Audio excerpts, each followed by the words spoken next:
Welcome to my channel Sumit Gupta HR। सबसे पहले इस चैनल को सब्सक्राइब कर लें, बेल का बटन प्रेस कर लें। आज हम पढ़ेंगे non profit organisations part 5, income and expenditure account के बारे में विद एडजस्टमेंट के बारे में। Non profit organisations are not set up for the purpose of earning profit. इनका मेन मोटिव प्रॉफिट कमाना नहीं होता। इनका मोटिव क्या होता है? मेन सर्विस प्रोवाइड करना। तो जो प्रॉफिट ऑर्गेनाइजेशंस होते हैं जिनका मेन मोटिव क्या होता है कि प्रॉफिट कमाना, तो वो क्या प्रिपेयर करते थे? Profit and loss account. जबकि नॉन प्रॉफिट ऑर्गेनाइजेशंस का मेन मोटिव प्रॉफिट कमाना नहीं होता है, तो इसलिए ये क्या बनाते हैं? Income and expenditure account. Income account क्या प्रिपेयर करते हैं? Income and expenditure account. Income and expenditure account कब प्रिपेयर किया जाता है? End of the accounting period. Income and gain ये क्रेडिट साइड आते हैं,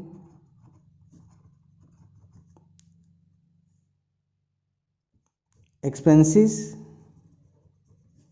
एंड लॉसेस ये डेबिट साइड। तो सबसे पहले कैसे प्रिपेयर करते हैं इसका? जैसे ये फॉर्मेट बना दिया, यहाँ पे डेबिट साइड और ये क्रेडिट साइड। यहाँ पे जितने भी एक्सपेंडिचर्स होंगे वो सारे इस तरफ आएंगे और जितने भी इनकम होंगी वो सारी इस तरफ।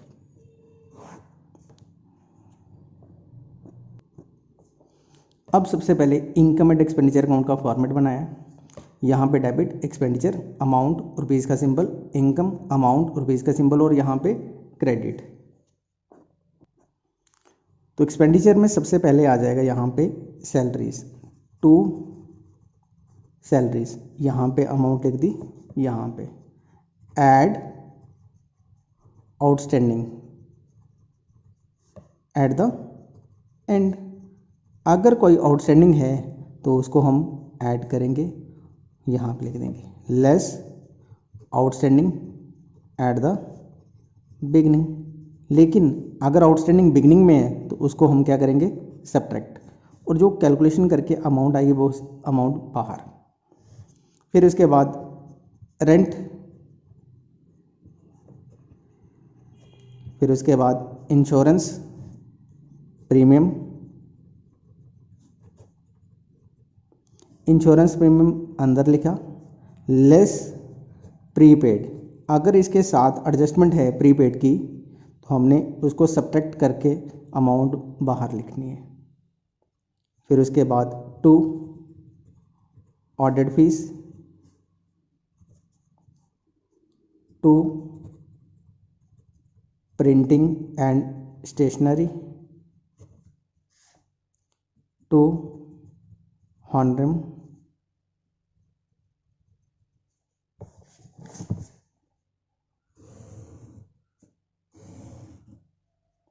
हॉनरम के बाद आ गया टू टेलीफोन एक्सपेंसेस। जितनी भी एक्सपेंसेस है वो सारे यहाँ पे आ रहे हैं।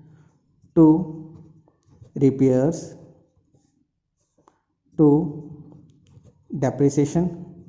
जो हमारे पास फिक्स एसेट्स होंगी उसकी वैल्यू कम होगी तो उसको हम क्या बोलते हैं? Depreciation.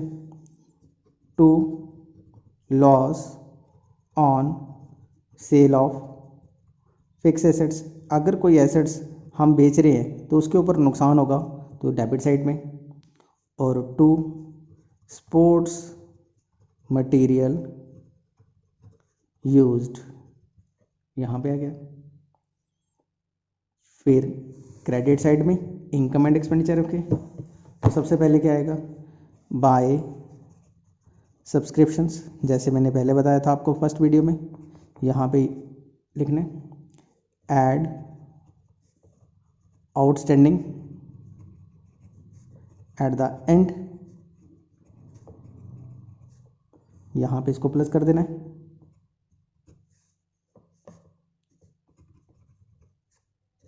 Add received in advance, opening ये भी आपने प्लस कर देना है, less outstanding at the beginning, ये आपने सब्ट्रैक्ट करना है, less received in advance closing balance, ये आपने माइनस करना और ये अमाउंट बाहर आएगी। तो सबसे पहले जो हमारे पास मेन एडजस्टमेंट आएगी वो सब्सक्रिप्शंस की आएगी। तो आपने क्या करना है, आउटस्टैंडिंग एट द एंड होगी तो ऐड करना है, आउटस्टैंडिंग एट द बिगनिंग होगा तो लेस करना है। एडवांस के बारे में रिसीव्ड इन एडवांस होगा तो ओपनिंग वाला ऐड करेंगे और क्लोजिंग वाला माइनस करेंगे, अमाउंट आएगी इसकी बाहर। फिर बाय एंट्रेंस फीस और admission fee, by general donations, by legacies donation, और ये कौन सी आती है, जर्नल। अगर लेक्सिस जर्नल होगी तो ये इनकम होती है, अगर स्पेसिफिक होगी तो हमारी capital fund. By sale of old newspaper, by rent received, अगर रेंट रिसीव्ड करेंगे तो यहाँ पे बाय गेन और profit on sale of fix assets, by sundry receipt, यहाँ पे आ गया। और इसके बाद टोटल कर लिया। अब आपने देखना कौन सी साइड बढ़िया है। अगर ये वाले टोटल बड़ा होगा तो यहाँ पे लिखते हैं टू सरप्लस, ये मैंने स्टार बना दिया। अगर ये वाली साइड बड़ी होगी तो यहाँ पे लिखेंगे बाय डेफिसिट, दैट मीन्स दोनों में से एक। इसको हम बोलते हैं excess of income over expenditure, और यहाँ पे लिखते हैं excess of expenditure over income. तो यहाँ पे इसकी अमाउंट आ गई। तो ये सबकी अमाउंट ऐसे मैंने लिखी।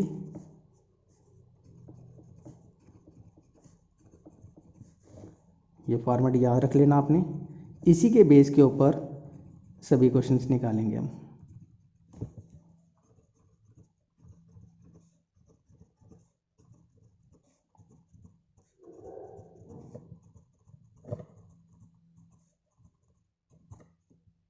ये था हमारा format income and expenditure account का। अब इसके बाद एक एग्जांपल लेके सॉल्व करेंगे, विद एडजस्टमेंट करेंगे हम। सिंपल सी बात, विद एडजस्टमेंट। तो सबसे पहले हम एक सिंपल सा क्वेश्चन लेंगे। आपके बुक का क्वेश्चन नंबर 40 है। कहता है prepare income and expenditure account for the year ending 31 March 2020 from the following. यहाँ पे क्या दिया है, receipt and payment account for the year ending 31 March 2020। तो सबसे पहले रिसिप्ट साइड में क्या दिए, to balance brought down cash, ये ओपनिंग कैश दिया है। लेकिन हमने क्या बनाना है, इनकम एंड एक्सपेंडिचर अकाउंट। तो इनकम एंड एक्सपेंडिचर अकाउंट में ओपनिंग कैश नहीं आता है। फिर सबसे पहले उसने दिया टू सब्सक्रिप्शंस, तो ये हमारी इनकम का सोर्स है तो ये क्रेडिट साइड में आएगा। Sale of investment, sale of investment क्या होगी हमारी, बैलेंस शीट में आते हैं। Sale of old furniture, cost rupees 40,000 for 30,000। कहता है इसकी जो बुक वैल्यू है वो 40,000 है लेकिन बेचा कितने का, 30,000। दैट मीन्स कि हमें क्या हो गया, नुकसान। कितना नुकसान हो गया, 10,000। डोनेशंस, डोनेशन जर्नल दी है तो जर्नल डोनेशंस क्या होती है, इनकम का सोर्स।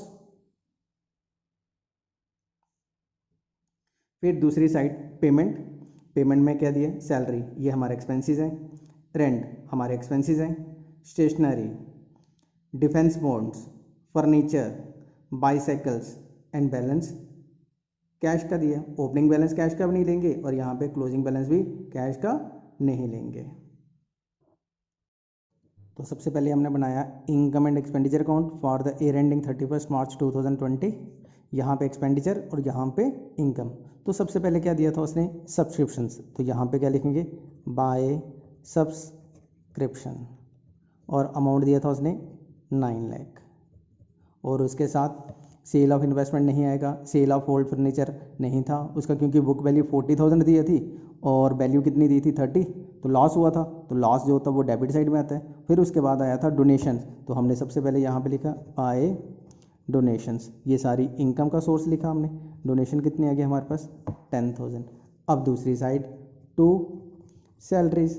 तो सैलरीज हमारे पास कितनी थी 4,80,000। तो हमारे पास सैलरीज आ गई 4,80,000। सैलरी के बाद आ गया टू रेंट। रेंट उसने दिया था 50,000 बुक वैल्यू। और उसके बाद स्टेशनरी, तो यहाँ पे आ गया टू स्टेशनरी, और स्टेशनरी की अमाउंट दी थी उसने 20,000। और यहाँ पे लिखेंगे to loss on sale of old furniture.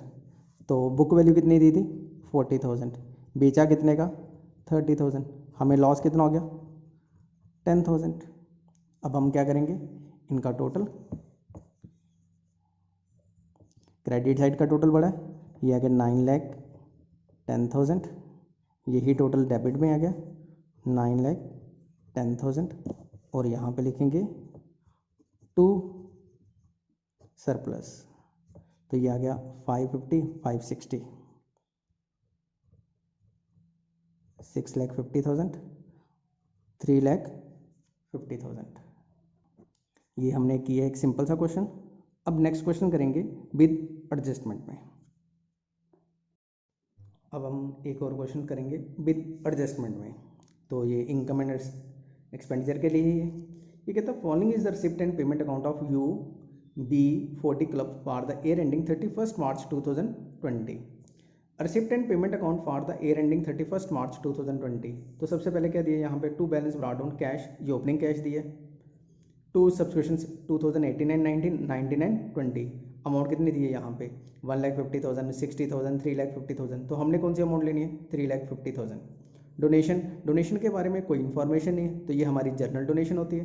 तो जो जनरल डोनेशन होती है वो हमारी इनकम, दैट मीन्स की रेवेन्यू सोर्सेज होते हैं।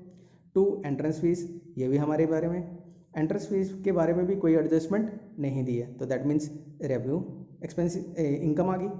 इसके बाद payment by salary and wages हमारा एक्सपेंडिचर है, बाय ऑफिस एक्सपेंसेस हैं, स्पोर्ट्स इक्विपमेंट हमारी एसेट्स हैं, बाय टेलीफोन चार्जेस एक्सपेंसेस हैं, by electricity charges expenses, by travelling expenses. और यहाँ पे क्या दिया, by balance carried on cash, ये भी कैश के बारे में बात की, ना ओपनिंग कैश लेके ना क्लोजिंग। अब यहाँ पे एडिशनल इन्फॉर्मेशन में क्या दिया है, कहता है outstanding subscriptions for the year ending 31 March 2020 55,000। तो जो आउटस्टैंडिंग सब्सक्रिप्शंस है 2020 की, तो हम क्या करेंगे add. Outstanding salary and wages में आउटस्टैंडिंग है तो ऐड करेंगे। डेप्रिशिएट स्पोर्ट्स इक्विपमेंट बाय 25%, जो स्पोर्ट्स इक्विपमेंट है इसके ऊपर हमने कितनी डेप्रिसिएशन देनी है 25%। साथ में इसने बोला prepare income and expenditure account for the club from the above particulars. तो हमने क्या बनाना है इनकम एंड एक्सपेंडिचर अकाउंट। तो सबसे पहले क्या आ गया यहाँ पे, बाय सब्सक्रिप्शन, और अमाउंट कितना दिया था 1920 में 3,50,000। ऐड आउटस्टैंडिंग, आउटस्टैंडिंग कितना दिया था वहाँ पे 55,000। तो हमने क्या किया 55,000 को ऐड किया, हमारे पास अमाउंट कितना आ गया 4,05,000। फिर उसके बाद था डोनेशन, तो यहाँ पे क्या लिखेंगे बाय डोनेशंस। डोनेशन के बारे में था अमाउंट 50,000, तो ये जनरल डोनेशन थी। बाय एंट्रेंस फीस, तो एंट्रेंस फीस कितनी आ गई 80,000, इसके बारे में कोई इन्फॉर्मेशन थी तो ये जनरल मानी जाती है। अब इसके बाद आ रही है हमारी डेबिट साइड जो हम एक्सपेंडिचर लिखते हैं, यहाँ पे क्या लिखते हैं हम, एक्सपेंडिचर, और यहाँ पे लिखते हैं हम इनकम। एक्सपेंडिचर में आ गया टू सैलरी एंड वेजेस, तो सैलरी एंड वेजेस में आ गया 1,60,000। ऐड आउटस्टैंडिंग, तो आउटस्टैंडिंग सैलरी एंड वेजेस दिया था 40,000, हमने क्या किया, इन दोनों को ऐड किया और इसकी अमाउंट बाहर लिख दी 2 लाख। इसके बाद सैलरी एंड वेजेस के बाद आ गया office expenses, to office expenses, तो ऑफिस एक्सपेंसेस दिए थे यहाँ पे 35,000, तो यहाँ पे आ गया 35,000।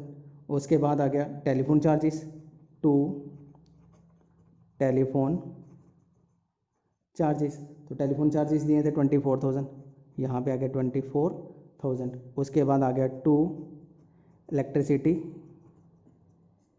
चार्जेस, तो इलेक्ट्रिसिटी चार्जेस दिए थे 32,000, तो यहाँ पे कितना आ गया 32,000। फिर उसके बाद आ गया to travelling expenses, travelling expenses दिए थे 65,000, तो यहाँ पे आ गया 65,000। और उसके बाद लास्ट दिया था उसने डेप्रिसिएशन ऑन स्पोर्ट्स इक्विपमेंट, और स्पोर्ट्स इक्विपमेंट दिए थे 3,40,000, और इसके ऊपर दिया था 25%, कितने परसेंट दिया था 25%, तो हमारे पास आ गया 85,000। अब हम क्या करेंगे, टोटल करेंगे इसका,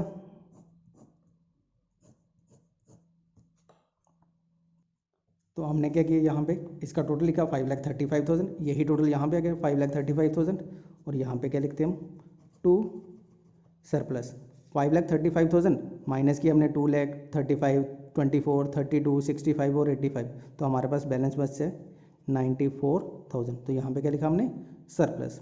ये था हमारा question 1, question number 42 with adjustment.